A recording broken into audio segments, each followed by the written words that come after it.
Hey guys, D.Bowie here, and this is how SCCC and Miracle fight with Invoker.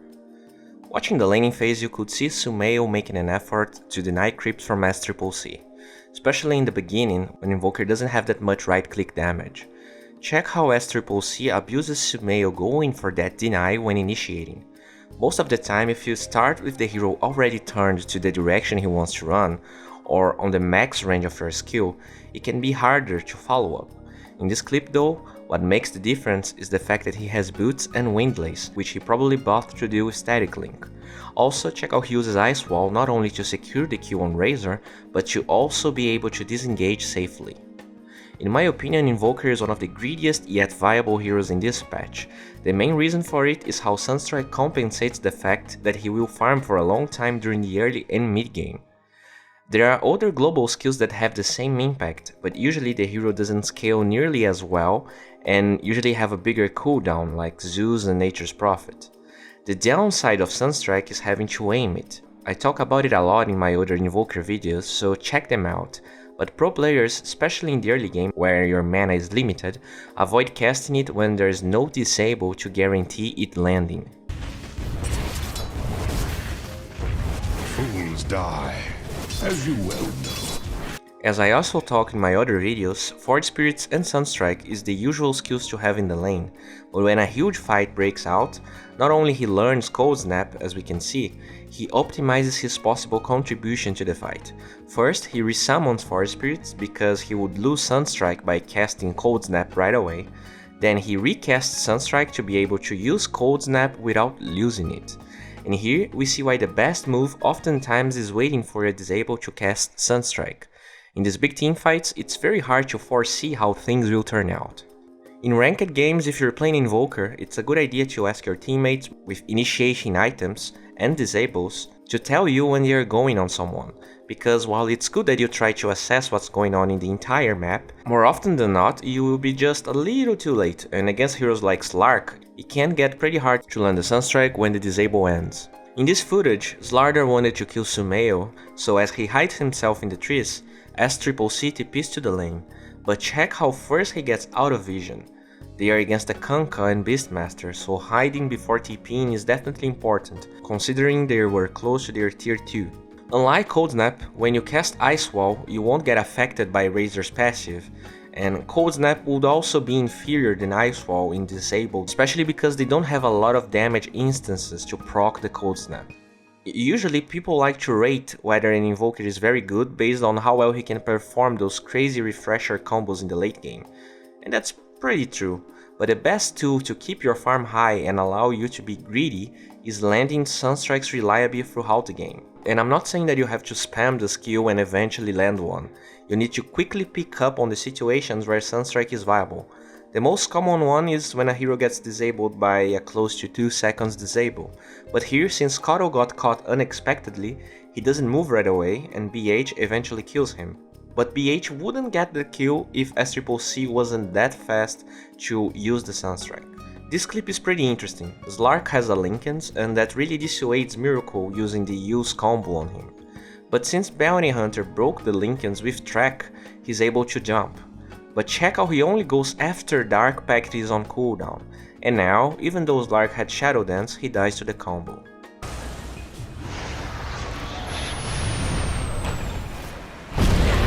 Dire's bottom tower is under attack.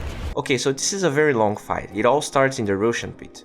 He makes tons of right decisions. The first one in my opinion is to alacrity Luna. He even takes the time to actually click on her and see if she's worthy of it. While Luna and Invoker do have similar right click damage, she has way more agility than Invoker, so she will make more use of the damage he provides. But that's not all. Since he was not tanking Roshan hits, in this case thanks to Luna, but he could have summoned Forge Spirits to get the same results. He has Blink ready to instantly counter initiate EG. Check how he blinks in range to cast Deafening Blast, but not too close to get dragged into the fight. Since he didn't got involved in the fight too much, he has Blink ready again, and thanks to Amplify damage, the vision to destroy Beastmaster. Slark can purge a lot of spells and deal with most of the stuff that anyone throws at him, but Ice Wall is definitely an exception. Another important thing to note is how he never used use on Slark, even after Dark Pact was used. They would lose a lot of possible damage done to Slark, while Ice Wall already provides the means to land skills on him. He gets another Alacrity ready and they kill Slark. Killing spree! The biggest problem to land spells with Invoker is lack of disable. You usually can start with Tornado, but it can put you in a bad spot later on. In this clip, since Slardar started, he doesn't need to commit Tornado to use his combo. It actually gives him the chance to cast Cold Snap on Koto that was taking damage from the meatball, making it impossible for him to even break Invoker's Linkens with Mana Leak. When Koto buys back, he disengages and resets the teamfight. Slark wants to go in though, and check how they play this. He breaks Slark Linkens with Cold Snap, and when he goes to the low ground, check how he setups a beautiful Ice Wall on Koto with Tornado and on Slark by luring him towards it. When he's about to get back to the X location, he uses Defeating Blast, not only resetting the Ice Wall debuff on Slark, but also disabling him from attacking since SCCC would be closer to Slark. Since Koto and Beastmaster are dead, both is on cooldown and it will take some time for Slark to rejoin the fight, he blinks in aggressively on Kunkka. As he disengages again, check how the Forge Spirits kept dealing damage to Slark and Razor. I guess the biggest tips to take from this clip is to never overcommit. During this clip he resetted the fight twice, not only because EG scores are tanky, but because Invoker works on a very specific way. He has moments, sparks of a lot of burst damage, but during the cooldown on his big skills you can't be in the middle of the fight expecting to survive it. The style in this game was pretty specific. He would create chaos in the fight and then move on to weaker targets. We saw this on the Roche fight, going after Beastmaster. Killing spree! Killing! Then Koto twice.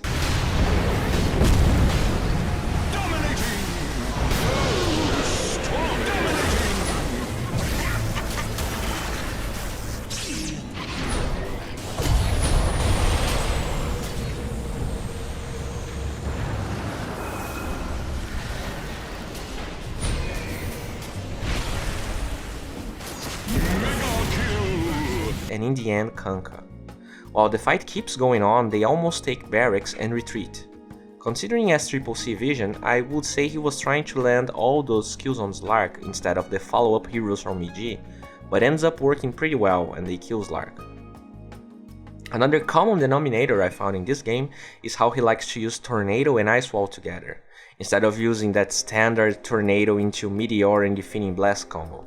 A lot of it's probably thanks to Slardar, since he doesn't have to commit the Tornado when Slardar initiates with his stun. When they keep chasing after Slark's buyback, we can see him doing it again.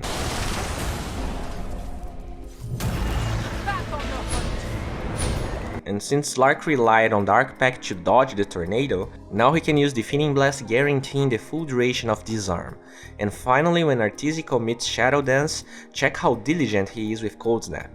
Had he used it right away, Arteezy would have Dark Pacted out of it. It's pretty common for higher level players to save Dark Pact for the end of Shadow Dance in the late game, guaranteeing that the disables no one used on him since he was under Shadow Dance, and that everyone is spamming to troll when he gets back will get nullified. He plays it perfectly, and with Alacrity they secure the kill and the game.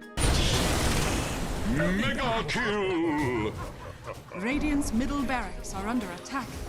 I talk a lot about using Sunstrike when the enemy is disabled during this video and my other ones, but there are other instances where you can kinda secure a kill even when the enemies are not disabled. Earth Spirit goes on Tiny, and as Miracle chases him, check how he only commits the Sunstrike after Tiny crosses the tower.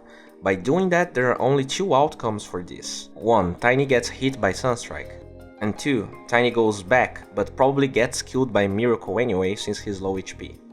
I also talk a lot about having Sunstrike and Forge Spirits always learned in the lane, but there are exceptions, especially when a lot of fights are happening in the mid lane. When a fight breaks in the river, check how Miracle plays it. First, he doesn't try to right-click Tiny since AA used Cold Feet on him. Since Tiny wasn't running away, he probably was waiting for the CD or mana on toss. He bets on Tiny chasing, and with a well-placed Sunstrike he gets the kill. Another clip where we see Cold Snap working early on. The main difference here is that when you have 3 heroes attacking someone with Cold Snap, you make way more use of the damage instances compared to when you were alone, and that's probably why he keeps the skill during all of this. Here we see a cool trick that I already saw on Reddit, but I'm not really sure if this was the game. Anyway, he almost kills AA with Sunstrike, and then he waits a little bit and uses a scan to get a feel of where Ancient Apparition is, and he actually kills Oracle. Pretty funny, even though he doesn't kill AA, you can see what's the logic behind it.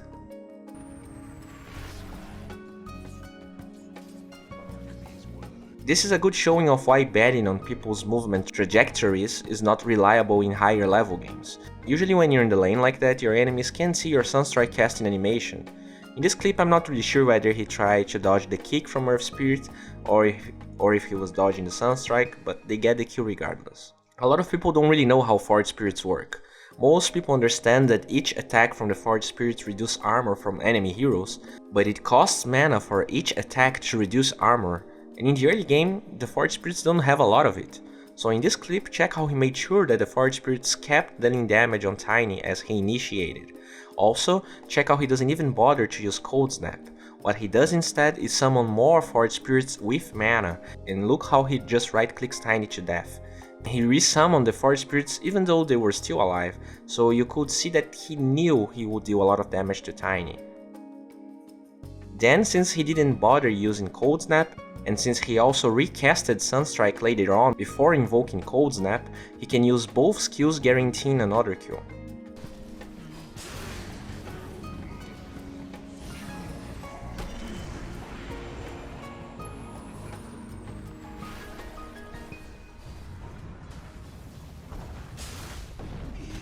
Well, this wraps up for today. If you enjoyed this video or if you learned something new, please guys, give it a thumbs up, it helps a lot. If you want to see more of Miracle's replay breakdown, please check my affiliate link in the description. And I can't overstate how this video wouldn't ever be possible without the huge help from the Pugna guys, so please show them some love. And well, if you're new to my channel, subscribe to it. I'm making videos like this almost every day, and I'm sure something here will spark your interest. Even without the bottle, we had decided to contest the rune against OD, and you might be wondering, that's kinda dumb. There's little chance he can actually steal the rune, and at the same time he's losing CS in the lane. But since they are not level 7 yet, he knows the cooldown on National Imprisonment is at best 14 seconds. And since OD used it on the lane to get a CS while he went for the rune, there's a timing window he can abuse and there's no way OD can run away.